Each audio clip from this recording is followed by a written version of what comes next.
You are listening to the E2C Network, where the Auburn family speaks. Worried Auburn family, and welcome back to Inside the Jungle, your source for Auburn men's basketball analysis and discussion on the E2C Network.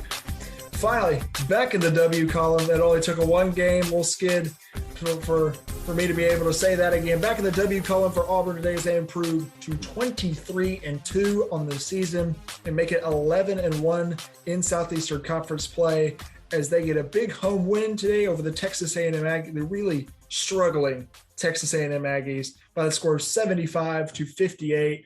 And I'd really, that I don't think that score does the game justice, really. I could be wrong. Like, just from my perspective and my point of view, I think this was a lot more of a one-sided game than it looked, especially on the defensive end for Auburn. But to do that and to discuss this game and everything going around inside the Auburn basketball program, I brought in my dad and co-host again. Dad, how are you? I'm good. It's a W. W's are good. That's right. A big home W for Auburn today. College game day was there. College game day, an incredible atmosphere. Dan Shulman, Jay Billis. I had Reese Davis and Seth Greenberg and LaFonso Ellis all in the building. And college game day, got to see Bruce, got to see Suni Lee. Look, great atmosphere for an early game, especially. But came out a little flat. Had some shooting struggles, but so did Texas A&M. So it's a win, and we'll talk about individual stats and kind of the flow of the game here in just a second. But I'll get your overall thoughts on the game. Overall thoughts on the game. Our defense is elite, maybe one of the best in the country. Our guards are unbelievably good at pressuring the ball and switching screens. And if they get beat, they have a human eraser standing behind them that is phenomenal. Offensively, we need to find, before tournament play starts, we need to find somebody who can consistently make a three-pointer. Right. They're taking it away from Jabari. He's not it. I thought Green was it. He missed his only one today. I thought KD was it. 0 for 5 today. Yeah. I made fun of the school on the west side of the state for going 3 for 30 from 3 at home. We just went 3 of 25 at home. Yeah. We have got to find somebody who can consistently hit an open three-pointer, because we can get into the lane, and when we get into the lane, they're collapsing now on our pick and roll and not letting Kessler get the lobs. So when Wendell or Zep passes that ball out, you gotta knock down that three. Yeah, I agree. It's going to come back to bite us, and I hope it doesn't come back to bite us in the tournament. Yeah, in March. Yeah, look, anybody that knows college basketball, anybody that knows the how you win in March and how you win in the tournament, you've got to have good guard play. The NCAA tournament especially is all about guard play, and especially about three-point shooting. And it's shown in the past and in the history. And you look at the Auburn team that made their huge run into the Final Four, 2 years ago or 3 years ago. It was all three, literally all threes. Ask North Carolina, it was all threes. Ask Kansas, it was all threes. And look, you've got to find at least one or two of those guys you can go to and that, okay, that's good. That's a three. No matter what the contest is like, no matter what the defense is going, no matter what the momentum of the game, you've got to go to that guy and get a bucket. See, and this team's different. We don't have to have 10 threes in a game. Like that team in 2019. Yeah. I worried that we would go into a building and because of sight lines or whatever, we wouldn't shoot well, and we were going to get beat if we didn't shoot well. Yeah. This team, we go 3 of 25 from 3 today, and you're right. 17. That game was not that close. Yeah. Jay and Dan, even going into halftime, Jay was like, "This feels like a 20-point game, not a 13-point game." Yeah. And he's right. Auburn was in control of that game from the very beginning, and if the 2019 team would have gone 3 of 25 from 3, they'd have gotten run out of the gym. So I'm not saying that we need Bryce Brown out there. Yeah. we just need KD to make a shot. Yeah. Or Wendell to be able to make a shot. I trust Jabari. We were talking pre-show. If Jabari shoots it, it's a good shot. And I trust him to make most of them. He didn't shoot well today. He was 1 of 4 from 3. Yeah. But we've got to find somebody else that can knock that 3 down. And we don't have anybody right now. Yeah, you got to be able to find that. But let's get away from the offense a little bit. Let's immediately jump into the defense. This is one of the best defensive performances I've seen Auburn basketball perform ever, and especially in the first half. An unbelievable defensive first half, allowing 18 points. Look, they were 0 for 10 in the first half from 3. They ended up making 3 in the second half, but they shot 17% from the field, and a lot of that is not just them missing. It is contests, and it's good defense and pressure, and it's block shots, and look, that was a great defensive performance by Auburn. Didn't shoot the ball well at home. That's rare. That really is rare, but it came out of the defensive end. They made 7 shots in the first half. Yeah. Walker Kessler blocked 7 shots in the first half. Yeah. He had as many blocks as they did made field goals in the first half. Our defense was like you said, it's maybe as good as I've seen, because those guards can get after you on the perimeter and they can be as aggressive as they want, because Zepp's back. We're rotating now and nobody's playing over 30 minutes. Yeah. So Wendell doesn't have to play 36 minutes and be everything. Wendell can play 18, 20, 22, 24 minutes and they can go as hard as they want to go, because they know they got the guy behind them. That's just, and Jay even mentioned during the game, well, they took Walker out. He's the leading shot blocker in the SEC, and they replaced him with the 4th place shot blocker in the SEC, Dylan Cardwell. Yeah. Who had a great game. He didn't block a lot of shots, but he did everything else well. Yeah. Dylan played a great game, but let's talk about the man of the hour that you just mentioned. And not a huge game for scoring for Mr. Walker Kessler, but his second of the season, not just the season, but the SEC season, triple double. He goes for 12 points, shooting 5 for 7 from the field, 11 rebounds, and 12 blocks. Look, I'm speechless when it comes to this guy and his importance and his impact on the basketball floor. Jay said it a lot during the broadcast, and people have said it a lot, and we've said it a lot. Not only is he blocking 12 shots, but he's changing 30, and he's changing 40. And he's not only is he changing those shots on the inside, but he's making people shoot from outside because they're scared of Walker. They're intimidated by Walker, and they don't want to go inside because they know he's the lead. He's the leading in the country in block shots. He's going to block my shot. I don't want to look stupid like that, so I'm going to not go in there.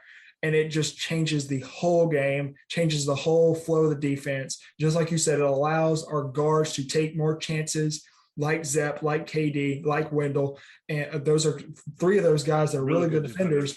And that would really benefit from the fact that they can make those chances and take those risks and opportunities to get steals and to reach and to play so far out front, knowing that they have a guy like Walker Kessler behind them. And if they don't have Kessler, they have Jabari Smith, or they have Dylan Cardwell, or they have another big guy to swat that shot when they get by. He may not be the best pro prospect on our team, although I think he's becoming a better pro prospect as the days go by. He is the most important player on our team. Yeah. I love Jabari. I think Jabari is the best player I've seen in college up close and personal in a long time. But Walker Kessler, he changes everything.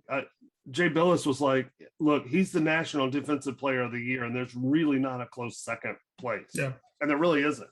I don't know who you say is doing more on the defensive end than Walker Kessler does. Yeah. Because you're right. He had 12 block shots or whatever today, but he probably had 17 more that were changed. Or like you said, people are terrified. That team was terrified of him. Yeah. They were terrified of him. He blocked one guy's shot, and the guy, he traveled to get away from Walker to shoot it again. They didn't call it, but he missed it. He wasn't even close. Yeah. And that's a guy that went to Duke. he's a pretty good basketball player. Yeah. But he was mortified to go in there and challenge Walker Kessler. And then late in the game, a guy challenged him on a dunk, and Walker blocked that. Yeah. He just and Jay kept saying I wonder how many he's blocked with his left hand. He blocks them all with his left hand. He does. It's all left-handed. I don't understand. He's a right-handed player. Yeah. But every block shot, I mean, probably 99% of his blocks are with his left hand. Yeah. And they continue to call fouls because he's big. Stop it, please, goodness. Even if it's not like the one over by the sideline, over by the jungle. What in the world? No, we're not getting into the officials because you'll go on a rampage. He's just bigger than the officials, and they're jealous. They wanted to be that tall, and they can't be. Look, Walker Kessler, I don't know what else you can say about him. 12, 11, and 12. Yeah. The only guy with more triple doubles in the SEC is Shaq. Shaq. Yeah. I mean, and Shaq was a monster at LSU. Yeah. This dude is coming in. Somebody came in and somebody tweeted today, I hate to think what it'd be like to play without Walker Kessler. And I said, ask at Carolina basketball. They're finding out what it's like to play without Walker Kessler. And they put a butt they put a butt whipping on Florida State. But if they'd had Walker, a lot of those Duke shots would have been changed. That's right. We're getting into more Carolina than I wanted to do today. But no, it's fine. Let's talk about the leading scorer. And when I saw the stats, I didn't really kind of keep track of the leading scorer because on the bottom of by the scoreboard, they have Walker stats, the final 7 minutes of the game, just stay on there because of the triple-double watch. Mm-hmm. But I didn't know Allen was our leading scorer until I looked at the stats after. And look, Allen had a pretty good game. Allen is one of those guys where, yes, you know what he brings on the defensive end. You know what he brings size-wise, which helps tremendously on the defensive end. Mm-hmm. He's also a guy that has struggled with his shot recently and struggled with his explosiveness because he doesn't really trust that Achilles yet. And I'm not saying you need to trust the Achilles. That's not something he could change with the snap of the finger or the wave of a wand. Right. That's something that needs to be built over a long, long period of time. And he's not there yet. You know, we're not. This isn't the Allen from last year that was dunking all over people and shooting threes from the logo. This is not that Allen, but this is the version of Allen that is going to get better and better and better. And we see that in this game with 16 points. He only goes 1 for 6 from three, but he has 16 points. He has 4 rebounds. He goes 5 for 6 from the free throw line. Maybe we're starting to see a little bit better in a little bit of a mindset of Allen, knowing that he's still that guy. He's still a guy that can go win SEC Player of the Year. He's still a guy that can do that sort of stuff. He just needs to build up that confidence again and trust that Achilles and get back in the groove. He went 4 or 5 from 2. So he went 4 or 5 from 2 and 5 or 6 from the free throw line, had 4 boards, 2 assists. But in the beginning of the game, he had the first 4 points for us. Mm-hmm. But in the beginning of the game, we came down and ran that pass to the wing, and then the point guard goes over the top, and it's a handoff. Mm-hmm.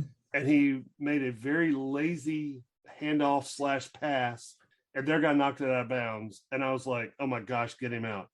Sometimes I think he's still thinking too much. And he had a little brain fart there.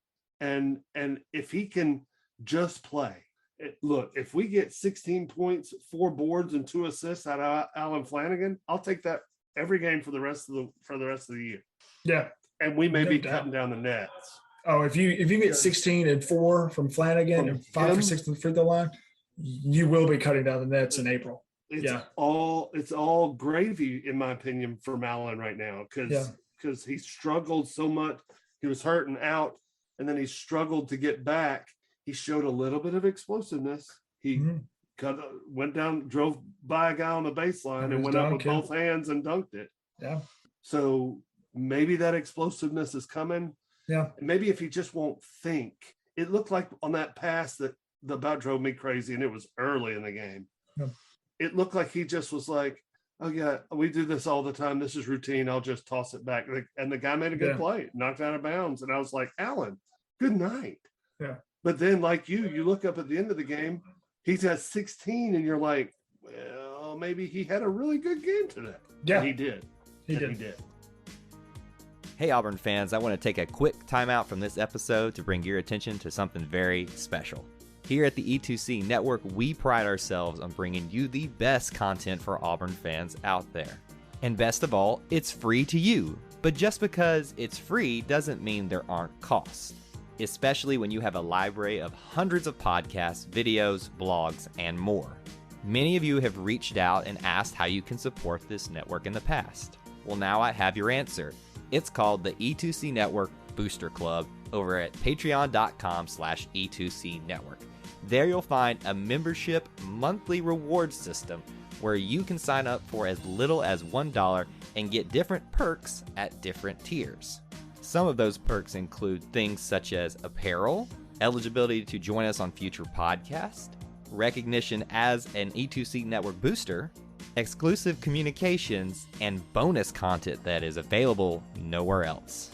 If you love this network and want to help us keep producing podcasts like this one, please head on over to patreon.com/E2C Network to join the E2C Network Booster Club. You can also get there by going to our website, e2cnetwork.com/support.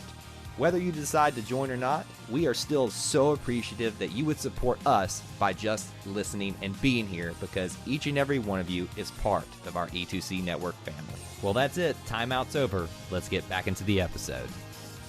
We talked about a lot of the starters, and, KD going 0 for 5 from 3, still going to score 11 points. I don't understand how he gets double digits almost every single game, but he continues to do so.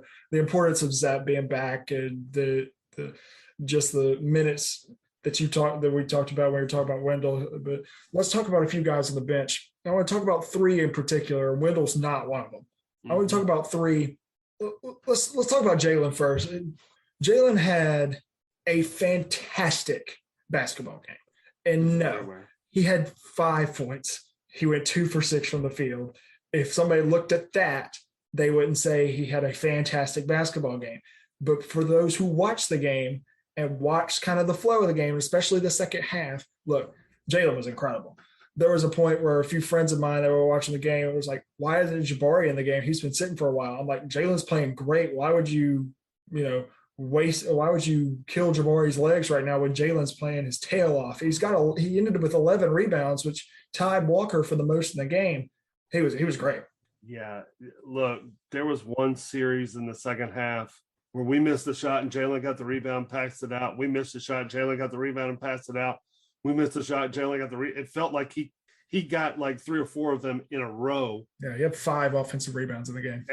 And we were getting beat on the boards in the first half and needed somebody to go after some rebounds. Jalen Williams said, all right, I'll go after him. He reminded me of Devin Cambridge game against Missouri. Mm-hmm. All of a sudden, Jalen Williams is getting every rebound. It's like, where has this been?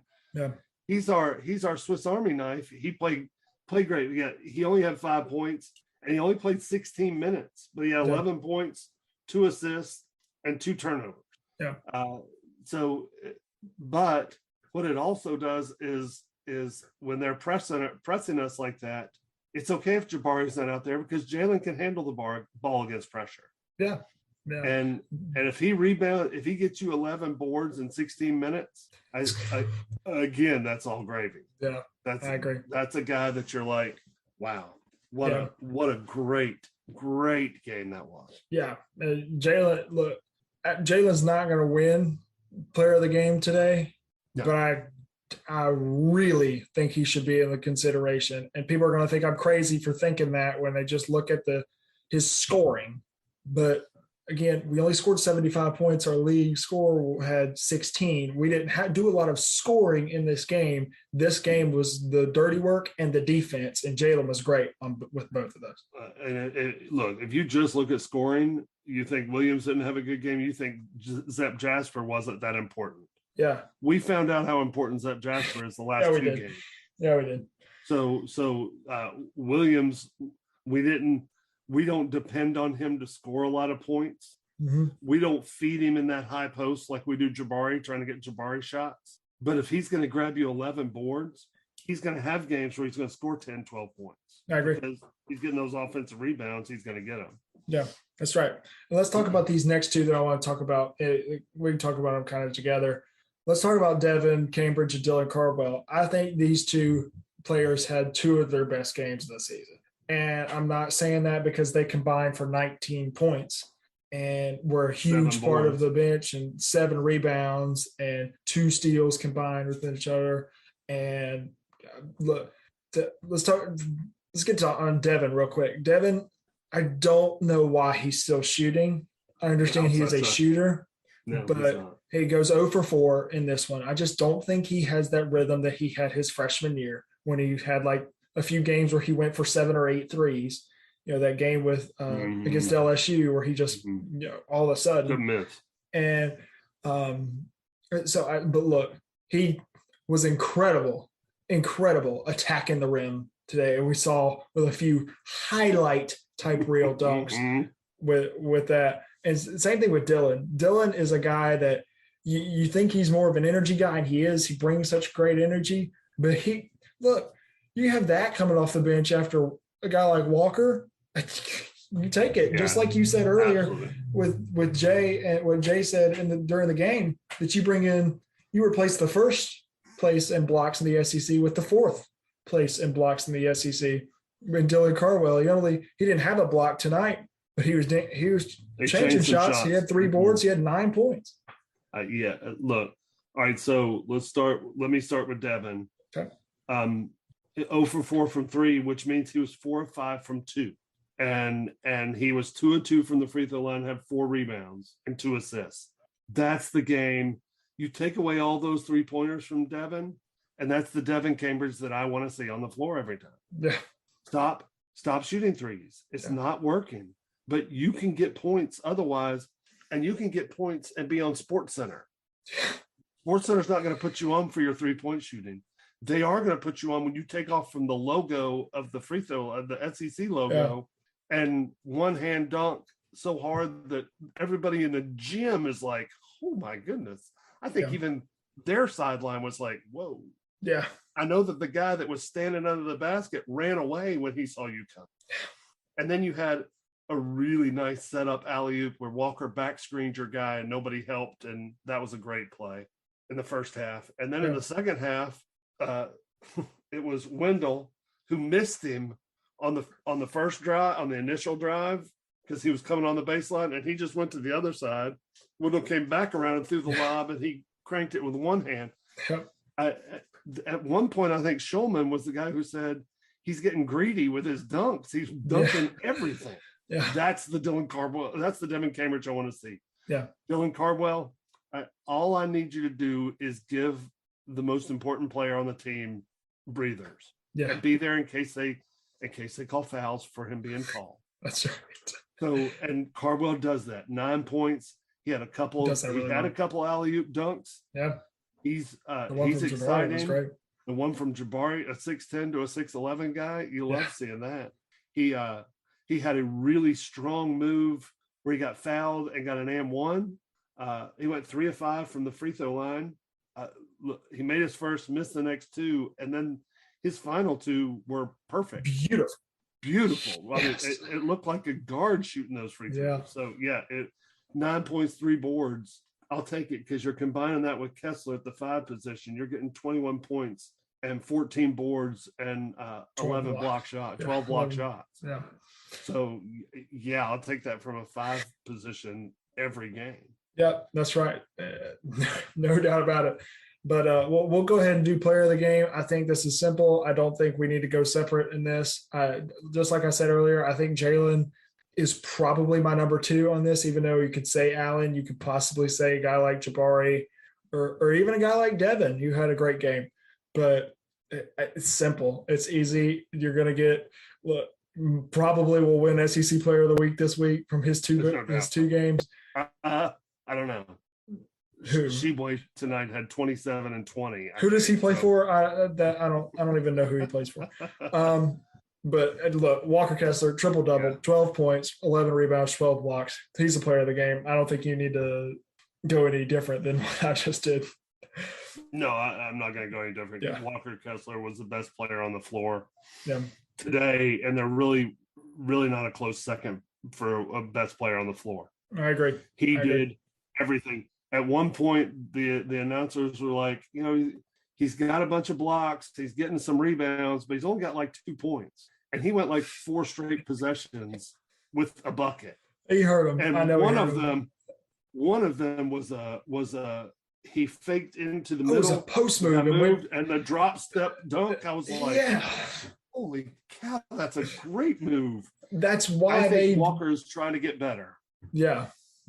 He's working on it, and that post move it was great. Well, it's why he didn't fit at North Carolina. He wasn't able to do that at North Carolina, and they didn't want a guy that didn't want to do that, and he was like, well, I don't really fit here, so I'm going to transfer.